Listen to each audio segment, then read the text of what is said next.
നമ്മൾ ഹണി റോസിനെതിരെ മോശമായ പരാമർശം നടത്തിയതിൻ്റെ പേരിൽ ബോബി ചെമ്മണ്ണൂർ ബോച്ചെ അറസ്റ്റ് ചെയ്യപ്പെടുന്നു.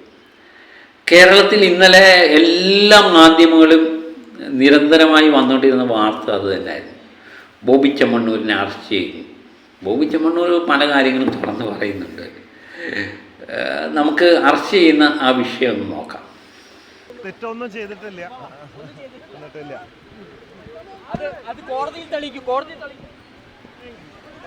യഥാർത്ഥ പരാമർശം അതാണ്. തെറ്റ് ചെയ്തിട്ടില്ല.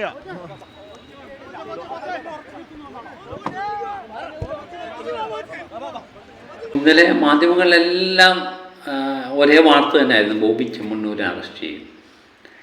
എനിക്ക് രണ്ട് കാര്യങ്ങൾ തോന്നിയ ഒന്ന് ഇതിൻ്റെ അദ്ദേഹത്തിൻ്റെ അറസ്റ്റ് എന്തുമാത്രം ആ കേസ് മുന്നോട്ട് പോകുമെന്ന് എനിക്ക് സംശയമുണ്ട്.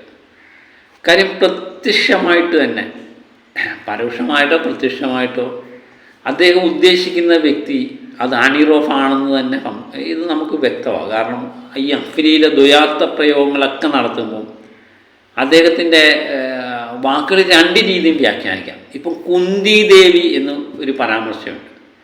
ആ കുന്തി ദേവി എന്ന് പറയുന്ന പരാമർശം പുരാണത്തിലെ കുന്തി ദേവിയായിട്ട് നമുക്ക് ചിത്രീകരിക്കാം.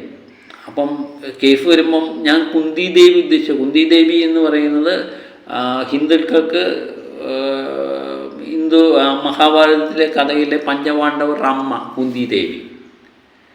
അങ്ങനെ ഒരു വ്യക്തിയെ കുന്തി ദേവിയായിട്ട് പരാമർശിക്കുന്നതിൽ എന്താണ് തെറ്റ് എന്ന് ചോദിച്ചു കഴിഞ്ഞാൽ അതിന് ഉത്തരം കൊടുക്കാൻ പറ്റുമെന്ന് അറിയില്ല. പക്ഷെ അത് വേറൊരു രീതിയിലും എടുക്കാവുന്നതാണ്. അപ്പം ഇത് ബോച്ചയുടെ വായിൽ നിന്ന് വരുമ്പം ആ വാക്കിന് നമ്മൾ കൊടുക്കുന്ന പരിവേഷ വേറെയാണ്. അതാണ് ഈ പ്രശ്നം. അപ്പം പുള്ളി ഉദ്ദേശിക്കുന്ന കാര്യങ്ങൾ കൃത്യമായിട്ട് ജനങ്ങളുടെ മനസ്സിൽ എത്തിക്കാൻ അദ്ദേഹത്തിന് കഴിയുന്നുണ്ട്. അപ്പം ഇങ്ങനെയുള്ള ചില പരാമർശങ്ങൾ പലപ്പോഴും എനിക്ക് അദ്ദേഹത്തിൻ്റെ ആക്ഷേപകരമായ പല പരാമർശങ്ങളും നടത്തുമ്പോൾ നമുക്ക് മനസ്സിലാവും ഇന്ന ആളിനെ പറ്റിയാണ്. പക്ഷെ അദ്ദേഹം ഒരിക്കൽ പോലും ഈ ബോച്ചെ എന്ന് പറയുന്ന വ്യക്തി ഈ പറയുന്ന നടിയുടെ പേര് പരാമർശിക്കുന്നില്ല. പേര് പരാമർശിക്കുന്നുണ്ടെങ്കിലും നല്ല രീതിയിലാണ് അത് പരാമർശിക്കുന്നത്. പക്ഷേ ആ വരികൾക്കിടയിൽ ഒളിഞ്ഞു കിടക്കുന്ന അശ്ലീല പരാമർശങ്ങൾ നമുക്ക് മനസ്സിലാകുകയും ചെയ്യും എന്നുള്ളതാണ്. അതാണ് ഈ ദ്വയാർത്ഥ പ്രയോഗത്തിനുള്ള ഒരു പ്രത്യേകത. കേസെടുത്ത് കഴിഞ്ഞ് എങ്ങനെ അത് ശിക്ഷാവിധികൾ വരും എന്നെനിക്കറിയില്ല. അറസ്റ്റ് രേഖപ്പെടുത്തി 2 ദിവസം കഴിയുമ്പോൾ അദ്ദേഹത്തിന് ജാമ്യത്തിൽ പുറത്തിറങ്ങാനാണ് സാധ്യത. കാശൊന്നും ഇല്ലാത്ത വ്യക്തികളാണല്ലോ, സാധാരണക്കാരായ വ്യക്തിയൊന്നും അല്ലല്ലോ, കാശുള്ളവരാകുമ്പം കാശിൻ്റെ പുറത്തെ കളി എത്ര വക്കീലന്മാരും കാത്തു നിൽക്കൂല്ലേ. ഉന്നതങ്ങളിൽ പിടിയുണ്ടെങ്കിൽ എന്ത് സംഭവിക്കാം. ജനങ്ങളുടെ കണ്ണിൽ പൊടിയിടാനുള്ള ഒരു അറസ്റ്റായിട്ട് എനിക്ക് തോന്നിയുള്ളൂ. അത് കേസുമായിട്ട് ബന്ധപ്പെട്ട കാര്യങ്ങൾ അവരിങ്ങനെ മുന്നോട്ട് നീക്കും. അത് കുറച്ച് നാൾ കഴിയുമ്പോൾ ആ കേസൊക്കെ ഇല്ലാതാവും, അല്ലെങ്കിൽ ഇവരൊക്കെ തമ്മിൽ ഒത്തുതീർപ്പാവും. ഇതൊക്കെ ഒരു പൊടിക്കൈയായിട്ട് മാത്രമേ എനിക്ക് തോന്നിയുള്ളൂ. ഇതുകൊണ്ടുള്ള ഏറ്റവും വലിയൊരു നേട്ടമായിട്ട് എനിക്ക് തോന്നിയത് അത് ബോബി ചെമ്മണ്ണൂരിൽ തന്നെയാണ് എന്നാണ് എനിക്ക് തോന്നുന്നത്. അദ്ദേഹത്തിൻ്റെ മാർക്കറ്റിംഗ് തന്ത്രം അദ്ദേഹം വിജയിപ്പിച്ചെടുത്തു എന്നാണ് തോന്നുന്നത്. എനിക്ക് തോന്നുന്നു മനസ്സിൻ്റെ ഉള്ളിൽ അദ്ദേഹം അറസ്റ്റ് ചെയ്തപ്പോഴെല്ലാം വളരെ സന്തോഷവാനായിട്ട് കാണപ്പെട്ടു എന്നാണ്. അദ്ദേഹത്തിന് ഈ അറസ്റ്റൊന്നും ഒരു വിഷയമല്ല. അദ്ദേഹത്തിൻ്റെ സ്ഥാപനത്തിൻ്റെ പുരോഗതിയാണ് അദ്ദേഹം മനസ്സിൽ എപ്പോഴും കാണുന്നത്. എനിക്ക് തോന്നുന്നു അദ്ദേഹം ഈ വീഡിയോകളെല്ലാം പ്രചരിപ്പിക്കുമ്പോൾ ഇപ്പോൾ സാധാരണ രീതിയിൽ ഒരു വ്യക്തി ബോബി ചെമ്മണ്ണൂരിനെ പോലുള്ള എത്രയോ ഫണ്ട് നടത്തുന്ന വ്യക്തികളുണ്ട്. അവരെയൊന്നും വിളിച്ച് ഇൻ്റർവ്യൂ നടത്തില്ലേ. ബോബി ചെമ്മണ്ണൂരിനെ വിളിച്ച് ആൾക്കാർ ഇങ്ങനെ മീഡിയകളെല്ലാം ഇങ്ങനെ നിരന്തരം ഇൻ്റർവ്യൂ നടത്തിക്കൊണ്ടിരിക്കുക. അപ്പോൾ അദ്ദേഹം എപ്പോഴും സോഷ്യൽ മീഡിയ ആക്റ്റീവാണ്. അതുപോലെ എല്ലാ കാര്യത്തിനും അദ്ദേഹം ആക്റ്റീവാണ്. അപ്പോൾ ആക്റ്റീവായിട്ട് നിൽക്കുമ്പം എപ്പോഴും അദ്ദേഹം ജനങ്ങളുടെ മനസ്സിൽ നെഗറ്റീവാണെങ്കിലും പോസിറ്റീവാണെങ്കിലും അദ്ദേഹം ബോബി ചെമ്മണ്ണൂർ ബോച്ചെ എന്ന് പറയുന്ന പേര് ഇങ്ങനെ തത്തിക്കളിച്ചുകൊണ്ടിരിക്കും. അത് അദ്ദേഹത്തിൻ്റെ സ്ഥാപനത്തിന് ഭയങ്കര ഗുണമാണെന്ന് എനിക്ക് തോന്നിയിട്ടുണ്ട്. അദ്ദേഹം ഒരു ഇൻ്റർവ്യൂ പറഞ്ഞേക്കുന്നുണ്ട്. ഇപ്പം നടിയുടെ പേര് പരാമർശിക്കുന്നതും ഒക്കെ അദ്ദേഹം നിരന്തരമായി പരാമർശിക്കുന്നത് ഇങ്ങനെയുള്ള കാര്യങ്ങൾ പറഞ്ഞു കഴിയുമ്പോൾ കൂടുതൽ ആൾക്കാരിലേക്ക് എത്തുന്നു. വിവാദപരമായ പല കാര്യങ്ങൾ പറയുമ്പോൾ അത് കൂടുതൽ ആൾക്കാരിലേക്ക് എത്തുന്നു. അദ്ദേഹത്തിൻ്റെ സ്ഥാപനം ബോബി ചെമ്മണ്ണൂർ എന്ന് തന്നെയാണ് പറയുന്നത്. ആ ചെമ്മണ്ണൂർ എന്ന് പറയുന്ന സ്ഥാപനത്തിന് പബ്ലിസിറ്റി ഉണ്ടാവും. എത്ര കോടി രൂപ മുടക്കണമെന്നറിയാം ഈ സ്ഥാപനങ്ങൾക്ക് ഈ പബ്ലിസിറ്റി ഉണ്ടാക്കാൻ. അത് ചുളുവിന് അദ്ദേഹം ഇതാകുന്നു. ഇപ്പോൾ ഇന്നലത്തെ മാധ്യമങ്ങളിലെല്ലാം, കുറച്ച് ദിവസത്തെ മാധ്യമങ്ങളിലെല്ലാം ബോബി ചെമ്മണ്ണൂർ എന്ന് പറയുന്ന പേര് തുടർച്ചയായിട്ട് ഇങ്ങനെ പരാമർശിച്ചുകൊണ്ടിരിക്കുക. ഒരു പരസ്യത്തിന്, സെക്കൻഡുകളുടെ പരസ്യത്തിന് തന്നെ എത്ര ലക്ഷം കോടികൾ മുടക്കണം.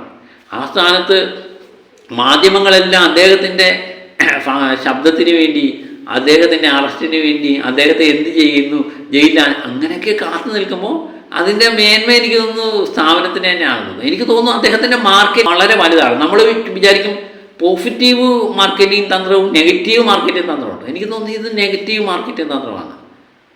അദ്ദേഹം ഒരു ഇൻ്റർവ്യൂവിൽ അത് കൃത്യമായിട്ട് പറയുന്നുമുണ്ട്.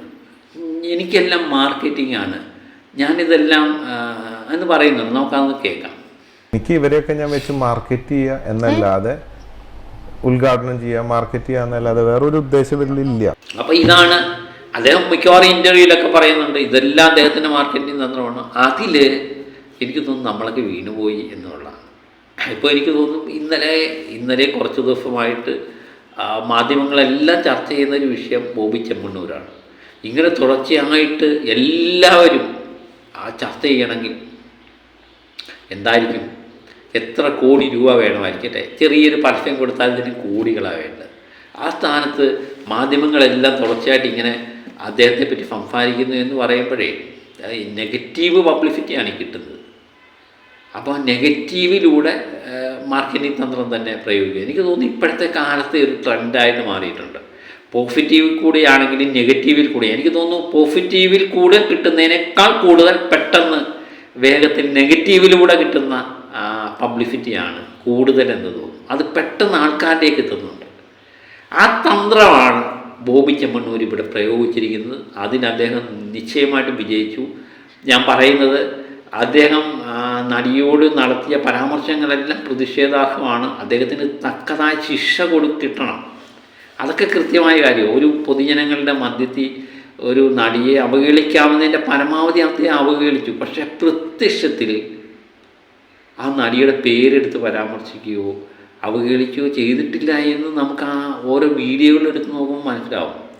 പക്ഷെ പരോക്ഷമായിട്ട് ജനങ്ങൾക്ക് മനസ്സിലാവുന്ന രീതിയിൽ പരാമർശിക്കുന്നുമുണ്ട്. അതിനെന്തുമാത്രം ശിക്ഷിക്കാൻ പറ്റും എന്നുള്ളത് മാത്രം എനിക്ക് സംശയമുണ്ട്. അതൊക്കെ കൃത്യമായിട്ട് അദ്ദേഹത്തിന് തക്കതായ ശിക്ഷ തന്നെ കൊടുക്കണം എന്ന് തന്നെയാണ് എൻ്റെ അഭിപ്രായം. കാരണം ആ നടിക്ക് നീതി കിട്ടണം, ഉറപ്പുള്ള കാര്യമാണ്. അപ്പം അതെന്തുമാത്രം പ്രായോഗികമാണ് എന്നുള്ളത് കേസും കാശൊന്നും ഇല്ലാത്ത വ്യക്തിയല്ലല്ലോ. അവർ വക്കീലിനെ, നല്ല വലിയ വക്കീലന്മാരെ വെച്ച് കേസ് വാദിക്കും. നമ്മുടെ സാധാരണക്കാരെയൊക്കെ ആണെങ്കിൽ എപ്പോഴേ പിടിച്ചകത്തില്ല. അപ്പോൾ ഇത് ബോബി കാശ് കൊടുത്ത് വാദിക്കും, നിസാരമായ ഊരിപ്പോരുകയും ചെയ്യും. എല്ലാം നമുക്ക് കാത്തിരുന്ന് കാണാം. അപ്പം മറ്റൊരു വിഷയമായി വീണ്ടും എത്താം. Okay, by.